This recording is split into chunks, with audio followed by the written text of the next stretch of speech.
ہم درخواست کریں گے انور سنرائے صاحب سے کہ اس کتاب پر اظہار خیال فرمائیے۔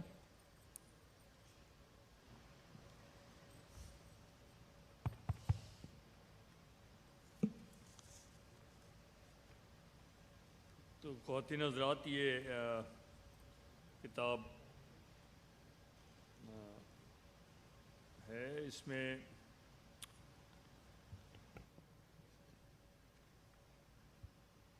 اس میں 70 کے قریب کالم ہیں، اور اوسطاً ہر کالم جو ہے وہ 1050 کے لگ بھگ الفاظ پر مبنی ہے،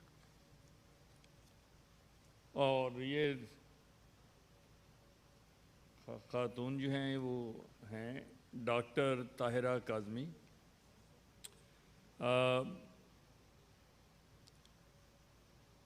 یہ بیسیکلی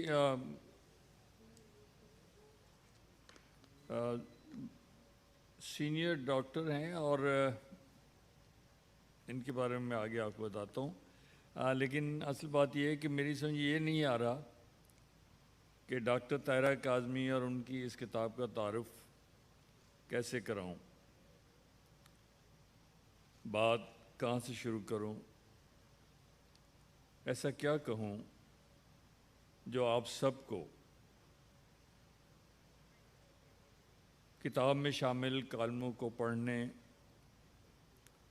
اور پھر سے پڑھنے پر اکسائے، کیونکہ آپ سب لوگوں میں سے اکثر ان کے کالموں کو ہم سب پر پڑھ چکے ہیں اور بہت پسند بھی کر چکے ہیں۔ اگر ایسا نہ ہوتا تو یہ کالم ہم سب پر شائع ہی نہیں ہوتے، اور کتابی شکل میں آتے بھی تو اس کتاب کی رونمائی اردو کی اس عالمی کانفرنس میں نہ ہو رہی ہوتی۔ اگر کتاب کچھ ماہ پہلے آ کر آپ سب لوگوں کے ہاتھوں میں پہنچ چکی ہوتی تو مجھے بہت آسانی ہو جاتی، کیونکہ اس کتاب میں وجاہت مسعود کا لکھا ہوا تعارف فلیپ پر دونوں جانب اور بیک ٹائٹل پر بھی موجود ہے،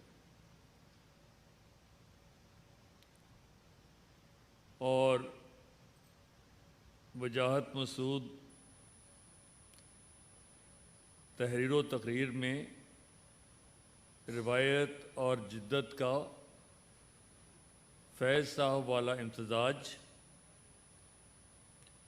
ہی نہیں، جدید اور قدیم کا لسانی اتصال بھی موجے مارتا ہے۔ جب وجاہت نے کہہ دیا ہے کہ ڈاکٹر طاہرہ اس قابل احترام اعلان کی نقیب ہیں جو سیفو سے جارج ایلیٹ، روزا لکسمبرگ سے ہنا آرنڈٹ، میرا بائی سے پریتما بیدی، سمان دیبور سے نوال اسوادی، کرتلین طاہرہ سے فروغ فرخزاد، آسمہ جہانگیر سے بینظیر بھٹو، اور ڈاکٹر رشید جہاں سے ڈاکٹر طاہرہ کاظمی تک پہنچ رہا ہے تو گویا بات تمام ہوئی۔ اس کے علاوہ مہناز رحمان نے مصنفہ اور کالموں کے بارے میں جوہری تبصرہ ہی نہیں لکھا، ایک نوید بھی سنائی ہے۔ ان کا کہنا ہے اس کتاب پر 100 سنار کی اور 1 لوہار کی والی مثال صادق آتی ہے۔ 3-4 اشروں سے صنف اور ترقی کے موضوع پر کی جانے والی باتیں اور جینڈر پر ہونے والی سینکڑوں ورکشاپس پر طاہرہ کی یہ ایک کتاب بھاری پڑتی دکھائی دیتی ہے۔ اس کے بعد انہوں نے بہت سے کالموں پر عنوان وار بات کی ہے، اور آخر میں انہوں نے ہمیں یہ بھی بتایا ہے اور طاہرہ کو بھی سمجھا دیا ہے کہ اس کتاب کے بعد وہ صرف ڈاکٹر طاہرہ نہیں رہیں، حقوق انسانی کی تحریک کی رہنما بن گئی ہیں۔ اب ساری مظلوم خواتین رہنمائی کے لیے آپ کی طرف دیکھیں گی۔ میرے لیے یہ معاملہ ذرا سا مشکل اور الجھا ہوا ہے۔ میں رہنما اور نمائندے کے بارے میں کچھ تحفظات رکھتا ہوں۔ ایڈورڈ سعید نے اپنی کتاب اورینٹلزم میں تعارف سے پہلے کارل مارکس کا یہ جملہ مقالے کے طور پر پیش کیا ہے: They cannot represent themselves, they must be represented۔ اور کتاب کے آخر میں 1995 کی اشاعت کے ماہ بعد کے عنوان سے ایڈورڈ سعید نے لکھا ہے: میں اس بات سے انکار نہیں کروں گا کہ جب میں یہ کتاب اورینٹلزم لکھ رہا تھا تو اس ایک چھوٹے سے جملے سے آگاہ نہیں تھا جسے میں نے اس کتاب کے ابتدا میں دیے گئے مقولوں میں سے ایک کے طور پر شامل کیا ہے۔ یہ جملہ مارکس کا ہے، کارل مارکس کا، جس کے ذریعے اس نے بڑی صداقت اور مہارت سے ایک داخلی صداقت کو پیش کیا ہے۔ یعنی کہ وہ اپنی نمائندگی نہیں کر سکتے، ان کی نمائندگی لازماً کی جانی چاہیے۔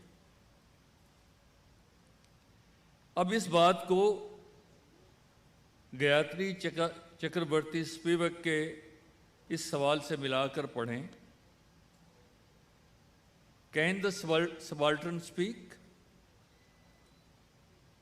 گایتری چکربرتی اسپیوک ہمارے عہد کے چند ایسے لوگوں میں سے ہیں جن کا بنیادی موقف محکوم اور متی انسانوں کے گرد گھومتا ہے، اور وہ بھی سوال اٹھاتی ہیں کہ کیا محکوم اور متی یعنی غلام ولد غلاموں بول سکتے ہیں؟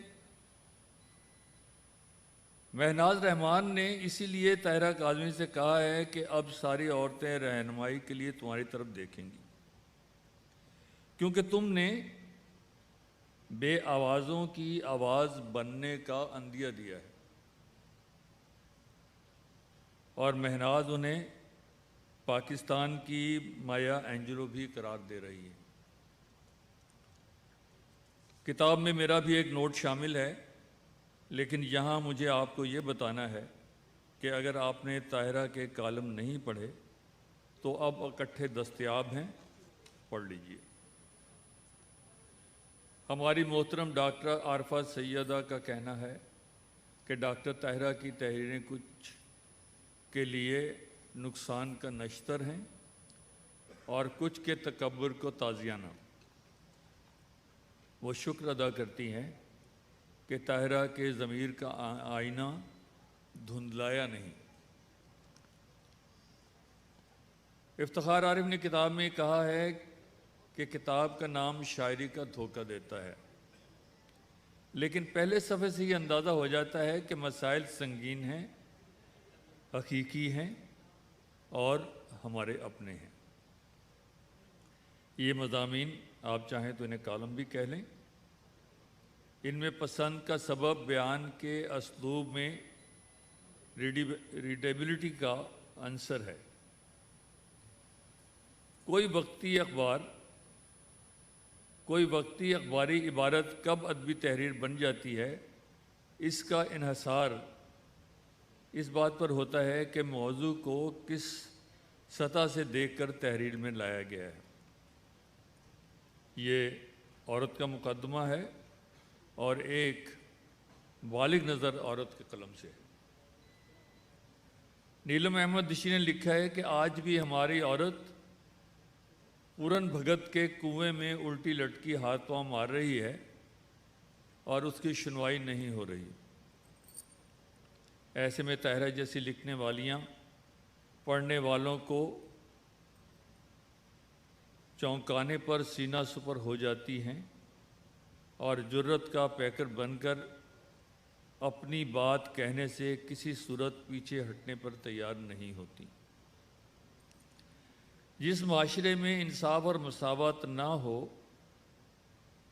مرد مگرمچھ بن کر عورت کی شخصی آزادی اور زندگی کو ہڑپ کرنے کے لیے تیار رہتے ہوں، وہاں طاہرہ اور مجھ جیسی کالی بلیاں بساط بھر ان کا راستہ روکنے کی کوشش کرتی ہیں۔ اس کے علاوہ محترم ستیہ پال آنند کا کہنا ہے کہ طاہرہ کاظمی کے کالموں میں ایک نئے انداز کی بےتابی ہے، ان میں رکھ رکھاؤ بھی ہے اور تہذیب نفس بھی۔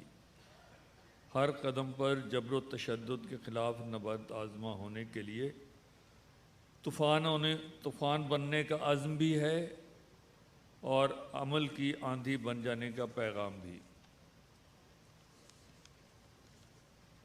ڈاکٹر طاہرہ کاظمی گائنیکالوجی کی یا گائنی کی ایک بڑی ڈاکٹر ہیں۔ اس کے علاوہ طب کے اور بھی کئی شعبوں میں درک رکھتی ہیں۔ وہ دو ایسی ہونہار بیٹیوں کی والدہ ہیں جو یقیناً نامور ہوں گی، اور اس کے علاوہ ریٹائرڈ کرنل کی بیگم بھی ہیں۔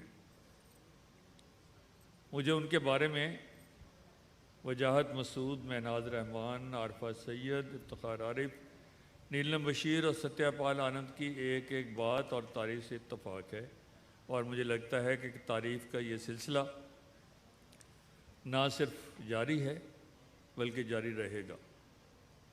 یوں تو کتاب میں شامل تمام کالم ان کے ہیں اور ان کی بھی نمائندگی کرتے ہیں، کیونکہ انہوں نے شاید گایتری اسپائیوک کے سوال کا جواب تلاش کر لیا ہے،